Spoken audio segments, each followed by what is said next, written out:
ध्यान दें कि मेरे जीवन में अपूर्णता क्यों है। अब ये प्रसंग आपको बहुत ध्यान से सुनना चाहिए, और अगर ये प्रसंग आपने अपने जीवन में उतार लिया, दूसरे से पूछने की आवश्यकता नहीं है। ध्यान देकर श्रवण करेंगे। माताएं इस चीज को अवश्य सुनेंगी, आपके बहुत काम की चीज है। देवहूति मैया ने अपने पुत्र कपिल भगवान से पूछा कि प्रभु, कन्या का पहला सुख होता है पिता, तो मेरा पिता भी इतना बड़ा कि राजा मनु, फिर कन्या का दूसरा सुख होता है पति, तो पति मुझे करदम ऋषि जैसा मिला कि जिसने कामदम विमान बना दिया, को जो इच्छा करो प्रकट। 9 लखा हार चाहिए तो पति से लड़ने की जरूरत नहीं है, इच्छा करो प्रकट होगा। हमें जो खाना है जो पीना है तुरंत प्रकट हो गया, कहने की जरूरत नहीं है कि ये जी जाओ बाजार से लेके आओ, कहने की जरूरत ही नहीं है, सब प्रकट है।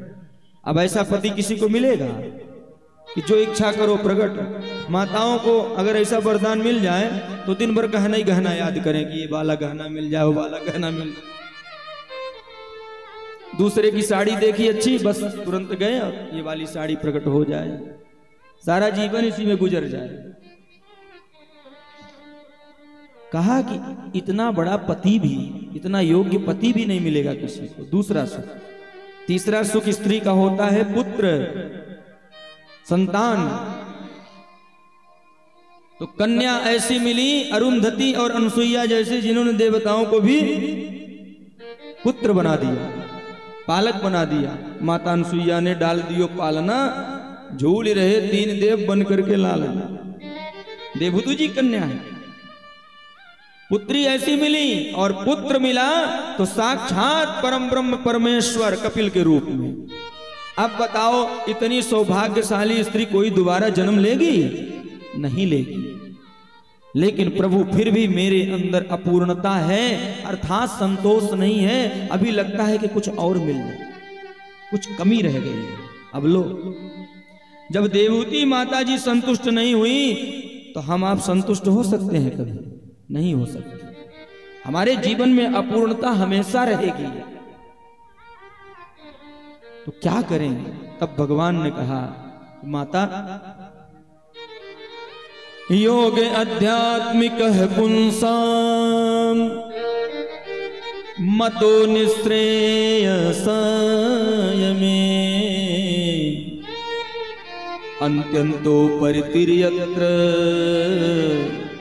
दुखस्य च सुखस्य च। इस संसार में माता सुख दुख तो मनुष्य को मिलता ही है, क्षणभंगुर जीवन है ये, इसलिए निश्रेयस का मार्ग अपनाना चाहिए और योग और अध्यात्म के द्वारा अपने जीवन का कल्याण करना चाहिए। अब समझिएगा आगे की बात। तो देवहूति जी ने कहा कि पुत्र ये बताओ कि हम किससे पूछें? मानव जो है किसके पास जाए ये सब जानने के लिए? तो कहा संतों के पास, साधुओं के पास। अच्छा, तो हमें कैसे पता चलेगा कि कौन साधु है, कौन संत है, कौन नहीं है? किसके पास जाएं, कौन संत है, कौन असंत है, कैसे पता चलेगा? तो आप लोग भी लिख लीजिए। इस संसार में हनुमान जी से बड़ा कोई ज्ञानी नहीं हुआ, वो भी धोखा खा गए।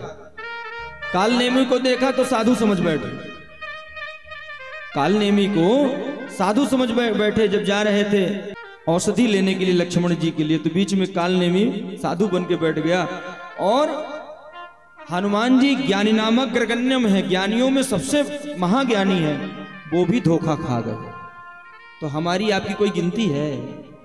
हमको आपको कोई भी कह देगा कि बेलपत्र लेके आओ तुम्हारा कल्याण कर देंगे, बस 50 लाख जमा करवा दो। मैं सत्य बोलता हूं, असत्य नहीं बोलता। मैं भी ब्राह्मण हूं, दान मिलता है मुझे भी अच्छा लगता है, लेकिन उस दान के बदले में कभी नहीं कहता कि मैं तुम्हें पुत्र दे दूंगा, पुत्री दे दूंगा, धन दे दूंगा, नौकरी दे दूंगा, आरोग्य दे दूंगा। मेरे बस का कुछ नहीं है, वो सब तो ये देंगे। हाँ, दान तुम दोगे तो मैं ले लूंगा, क्योंकि पंडित आदमी हूं भैया, दान चाहिए।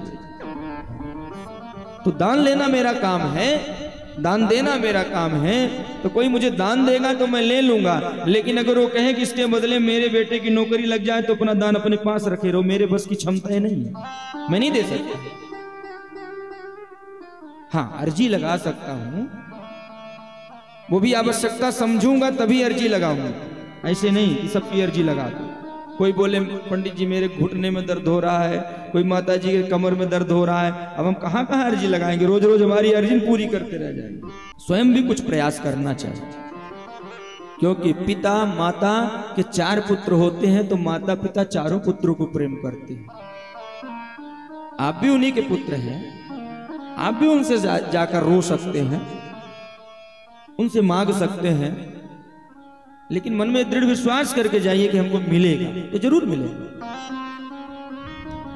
तो हनुमान जी जैसा ज्ञानी भी धोखा खा गए, और इतना तक ही नहीं, माता सीता, माता जानकी भी धोखा खा गई। रावण साधु का रूप बना के गया और मान ली साधु तो हरण हो। अब बताओ, जब माता जानकी और श्री हनुमान जी धोखा खा गए तो हम आप नहीं खा सकते, दिन भर खाएंगे। इसलिए 5 लक्षण लिख लो, जिसमें मिले उसी को साधु संत समझना, और बाकी को आने देना जाने देना, कोई लेना देना। कौन कौन? तितिक्षवः कारुणिकाः सुहृदः सर्वदेहिनां अजात शत्रवः शान्तः साधवः साधुभूषणः। पहला लक्षण तितिक्षव है। तितिक्षु का अर्थ क्या होता है? जिसको ना सम्मान से फर्क पड़े ना अपमान से फर्क पड़े, वो पहला लक्षण है संत का, साधु का। यहाँ जो बड़े बड़े जगत गुरु संत आते हैं ना, थोड़ा सा एसी कम हो जाए तू तड़ाक पर उतर आएंगे यजमान के ऊपर, अजमा लेना कभी। लेकिन जो संत होगा, जो साधु होगा, उसे आप टूटही खटिया में भी लेटाओगे वो लेट जाएगा, और एसी में लेटाओगे तो भी लेट जाएगा। वो कभी आपसे प्रश्न नहीं करेगा कि हमें आप डनलप का गद्दा मंगवाओ, इधर भी एसी लगवाओ, इधर भी एसी लगवाओ ना। पहला लक्षण, संत तितिक्षु होते हैं, ना सम्मान से फर्क पड़ता ना अपमान से। सम्मान निरादर आदर ही सब संत सुखी विचरंत ही। सम्मान निरादर आदर ही सब संत सुखी विचरंत सही। कोमल चित दे नन पर दाया, कोमल चित दे नन पर दाया। मन बच क्रम मम भगति माया, मन बच क्रम भगति माया। सब ही मान प्रद आप अमानी, सब ही मान प्रद आप अमानी। भरत प्राण सम मम ते प्राणी, भरत प्राण सम ते प्राणी। ये सब लक्षण बसहि जासुर, ये सब लक्षण बसहि जासुर।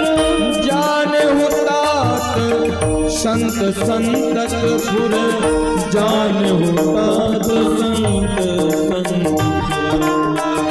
जानहु तात संत संतकपुर, जानहु तात संत संतकपुर। सम्मान निरादर आदर ही सब संत सुखी विचरंत मही, ये पहला लक्षण है। अब आप बताओ, जिससे ऑपरेशन करवाने जाते हो, कोई चौराहे में बैठा व्यक्ति बढ़िया कोट पहन ले, डॉक्टर वाली कहेगा आओ मैं तुम्हारा ऑपरेशन कर दूं, तो कहोगे ना पहले दिखाओ अपना, कहाँ तुम्हारा हॉस्पिटल है, तुम्हारा प्रमाण पत्र है कि नहीं? कि ऐसे ही बोलोगे हाँ ठीक है ऑपरेशन कर दो, तो कल्याण कर देगा आपको। कोई वकील कहता है अपने आप को, तो उससे पूछोगे भैया कहाँ प्रैक्टिस करते हो, हाई कोर्ट में कि सुप्रीम कोर्ट में कि लोअर कोर्ट में, पूछना तो पड़ेगा आपकी योग्यता क्या है।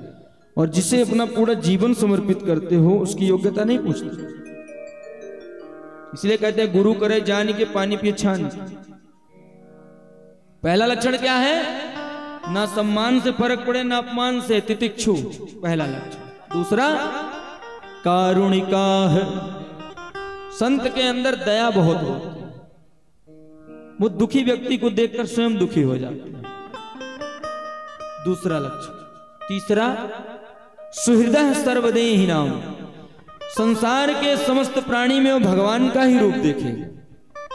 सिया राम मैं सब जग जानी, करऊं प्रणाम जोरी जुग पानी, करऊं प्रणाम जोरी जुग पानी।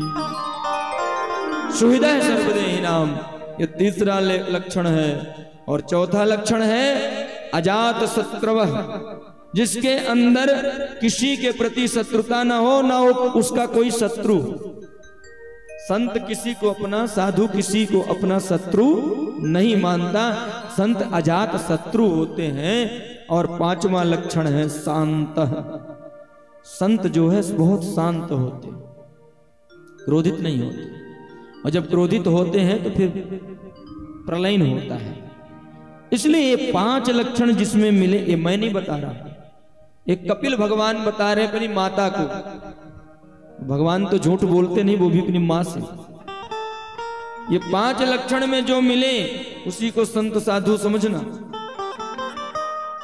बाकी महंत हो सकते हैं, जगत गुरु हो सकते हैं, कुछ भी हो सकते हैं, लेकिन साधु संत नहीं हो सकते। ध्यान रखना इस बात। और रामायण खोल के पढ़ लेना, भागवत जी खोल के पढ़ लेना। इसके अलावा कोई लक्षण मिले तो हमें बता दे कि बड़े बड़े आश्रम हो, 50 ठो गाड़ी हो, बड़े बड़े उद्योगपति उनको चेला हो, बड़े बड़े नेता उनके पास आते हो, ये संत के लक्षण हैं। कहीं अगर लिखा हो तो मुझे बताना। लेकिन हाय रे कलयुग, आज यही लक्षण है। सबसे बड़ा संत कौन? जिनके संग 10-20 हैं, उन्हीं के नाम महंत। कि कुत्ते को ले जाकर डनलप के गद्दे में सुलाना और अपने माता पिता को अनाथाश्रम में सुलाना, अगर ये ज्ञान है, ये शिष्टाचार है, यही एजुकेशन है, यही आज का समाज है, तो मैं ऐसे ऐसे समाज को प्रणाम करता हूं। मुझे ऐसा समाज नहीं चाहिए। हम तो वो समाज चाहते हैं जिस समाज में गाय की पूजा हो, कुत्ते को भी प्रेम हो, लेकिन जो उसका स्थान है वहां उसको भी नहीं मारना है, उसकी भी हत्या नहीं करना है। लेकिन इसका मतलब ये नहीं कि हम किसी को प्रेम करते हैं तो उसके सिर पर बैठा लेंगे उसको लाके। हम उस समाज को चाहते हैं जिस समाज में गौ की पूजा हो, साधु संत की सम्मान हो, भगवान का आदर हो, भगवान का भजन हो, घर आए अतिथि का सम्मान हो, माता पिता गुरु के प्रति मन में आदर हो, छोटे भाई बड़े भाई इनके लिए मन में आदर हो, सम्मान हो। वो समाज हमें चाहिए। हमें वो समाज नहीं चाहिए गुड मॉर्निंग डैड वाला। हमें वो समाज चाहिए कि प्रातः काल उठ के रघुनाथा, मात पिता गुरु नावहि माथा। हाथा नहीं, घुटने के ऊपर थोड़ा छू लिया बस ना, माथा।